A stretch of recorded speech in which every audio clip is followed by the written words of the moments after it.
All right, so what's going on, guys? Welcome back to the channel. So today we're going to check out moving to the Philippines at age 19 years old, leaving Canada behind. I don't know. I feel like I'm in the same boat as this guy right now. I'm like, I really want to stay in Canada, or I just want to sell everything and move into the damn Philippines. And to be honest, I'm more leaning towards the Philippines. Anyways, man, let's get in the video. Let's see what this guy has to say. Canada sucks. I decided to move from Canada to the Philippines at only 19 years old. This is going to be the story and journey of how I did this, starting in 2023. So let's get right into this video. Now, the first thing I'll mention is, while living in Canada, right after the whole pandemic and the whole thing that was going around, prices of everything were through the roof. Everything like groceries, rent, gasoline was so expensive and unaffordable for most Canadians. So at that time, I started researching for other places that I could go to. I decided to look up countries like Thailand, Japan, Korea, Panama, Mexico, Argentina, and Brazil. After researching about all of these countries, I decided that they really weren't the vibe that I was looking for. I did find the Philippines, however, and that's where I fell in love. I really started to like the things about the Philippines, and I really knew that this was the place that I wanted to go. So I booked my flight in 2023. So I got on that flight and I went to the Philippines at only 19 years old. What I did at that time was I landed in Manila. I explored for just a few days and I was really so amazed at just how everything was greater than I expected. Everything really met my expectations and then exceeded it. So after Manila, I decided to go to Cebu. A girl that I was dating online. And after meeting her and her family, I realized that in the Philippines, families are so close and so connected. The traditions in the Philippines are just so different than the West. Culturally and even socially, people just act so much different and so much closer together in unity. And one of the main factors that plays a role in this is the religion.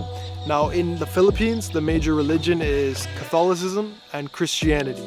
Now in Canada, right now, the main religion is a mixed match of everything. There's the government, which pushes for atheism and not believing in anything, and then that's what I can feel here in Canada. Actually, the government doesn't care. They don't want any kind of religion in Canada. There's plenty of religions in Canada, but I feel like they just don't care about what religion anymore. They don't want you to be religious. There's a bunch of different categories and groups of people that have different beliefs. So the second thing that I would say about the Philippines is, when I arrived here, I started trying out food, I started traveling to other places. I went to Bohol, I went to a bunch of different beaches all across the Cebu Island, and I started just... But the one thing I always gotta wonder, when these guys decide to get up and go to the Philippines, what's the plan for like paying for this stuff? Honestly, what is the plan? Like, let me go over there, the Philippines, like, because I do know it's very hard for foreigners to get a job in the Philippines. And I see a lot of these guys decide to move to the Philippines, and what is it? Do they have a job back in Canada? Do they have a job back in the USA? What is their job? Do they plan to open a business? For me, before I even could want to go to the Philippines, I would have to make sure that one, I have an online job, or two, I got a business plan, something I'm gonna be doing in the Philippines, like putting a business or something. Three, I gotta have some kind of money saved up for at least a year that I want to be doing stuff. I don't want to be broke or run out of money in the Philippines and then be on the streets or something like that. Because there are stories of guys or girls who leave their country and go to the Philippines and become homeless because they decide to go party, do crazy things, and they completely run out of money. Now me, I don't want to be that guys. So I really want to know, is this guy going to tell me how he's planning on funding this thing? That's what I want to know. Just falling more and more in love with the Philippines. The people I met were so friendly. I just started having conversations with even people while walking down the street who would just say hi and ask me like, oh, where are you from? And they would always start conversations. That's a fact. It was really an enjoyable experience. Meeting all of these people, having new friends, having just a great energy socially and a great energy community-wise. It was really just something that I appreciated and I took into account while being here in the Philippines. So after the 2 months, after I was basically enjoying my life every single day, but when I finally did get back to Canada, that's when I started to really despise living in Canada. So I got back to Canada and I thought, oh, I actually really preferred just staying in the Philippines. So Every day moving forward, I started working on my goals and trying to get towards the Philippines. So I set my mind to that, and then about 7 or 8 months later, in January of 2024, I actually made it back to the Philippines.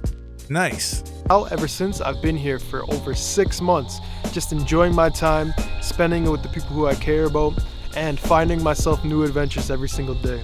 Trying new foods, meeting new people, exploring new places. How you funding it though, my guy? Appreciating every single day for what it is. So, if you want to know more about the Philippines, you can leave a comment and I'll respond to you the best I can. I also do consulting if you want to travel, and I really appreciate all of you for checking out this video. So thank you for that, and I'll see you guys in the next one. All right. So I honestly, I would like to know how my boy over here is funding all this. He does consulting and stuff like that. Like, I want to be checking out a lot more of his videos, but my biggest concern is like move to the Philippines is sure it's great. The people are very nice. I know that for a fact. They're very caring people. But as a foreigner, what are you doing to be financially set over in the Philippines? Sure, it's great. You can make a vlog channel or a YouTube channel, but that's a big risk. If you do a YouTube channel over there and either it's going to flop or it's going to make it, but that's still a very big risk that you're taking. I personally think like if you're going to go to the Philippines, you need to have a plan as a foreigner. If you don't have a plan, it's not going to work for you. Sure, people will be helpful. They'll help you, they'll direct you, but you don't want to be coming to the Philippines to be like someone that's going to be on the streets, someone that's going to be begging for money. You don't want that. And then on top of that, what if you get hurt and you don't have insurance? I hope this guy right here, my guy over here, has insurance, man. Because that'll be one of my biggest concerns as well, right? If you, what happens if you don't have insurance? Who pays for that? Is healthcare free in the Philippines? I don't know. I could be wrong, but I don't think it's free. You gotta have some kind of coverage, right? And then again, it's also who you. Someone super popular or something like that. I can imagine, like, sure, that person will help you out. You have a rich friend in the Philippines, sure. Me, I think when I do or decide to go to the Philippines, I would more likely get into like Airbnbs. I feel like Airbnb is the way. Buy a bunch of condos, rent it out, stuff like that. Or even opening a shop. People need to eat food, right? Opening a shop in the Philippines.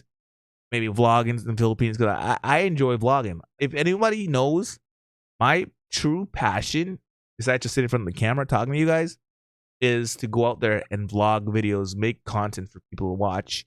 I really like doing that. That's just me. And I feel like I would be doing a lot of vlogs, but also I would make sure I have a plan. You gotta have a plan as a foreign guy moving to the Philippines. This guy's 19 years old. Sure, probably like this is the greatest thing, but I really do hope he has a plan. And I will be subscribing to this guy right here. I want to be subscribing to him because I want to see how he does. All right? Anyways, man, subscribe, all that good stuff, and we'll catch you guys later. Bye.